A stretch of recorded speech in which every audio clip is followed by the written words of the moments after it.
Stacy and I had been best friends pretty much since we were born. Our moms met at an antenatal class and we were born just 2 weeks apart. Stacy was older than me and she sometimes teased me about it, but she was never actually mean. Our moms took us to all the same baby classes and toddler groups. I can't remember a time when Stacy wasn't around. She lived on the next block and we did everything together. When it was time for us to go to high school, Stacy's parents talked about sending her to a different school, but we both begged her not to. We wanted to sit together in class, and if anyone tried to bully one of us, the other would make it stop. Lucky for us, Stacy's parents finally agreed to let us go to the same school, and even though we were put in different classes for some subjects, we spent as much time together as possible. I don't remember when I first realized I had a crush on Stacy. I mean, I always thought she was really pretty. She's got long brown hair that almost reaches her waist, and the cutest freckles across her nose. Her eyes are a really unusual green color and they sparkle when she's excited about something. But just because I thought she was pretty didn't mean I fancied her, right? I do remember when Stacy started talking about boys. There was this one kid in class, Jed, and she was going on and on about how cute he was, how funny he was, how much she wanted him to hang out with us. I didn't really like him. I thought he was a bit of a jerk. But as time went on, all Stacy wanted to talk about was boys. So I pretended I felt the same way.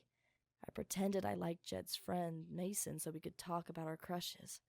It was a stupid thing to do, and then Stacy suggested the four of us go to the mall together and asked the two boys if they wanted to come.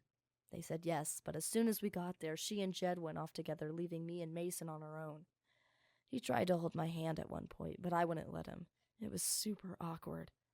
And when Jed and Stacy came back, Stacy was acting all dumb and girly, giggling and batting her eyelids at Jed all the time.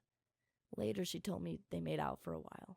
She even told me all the details, how Jed had used his tongue and how it made her feel.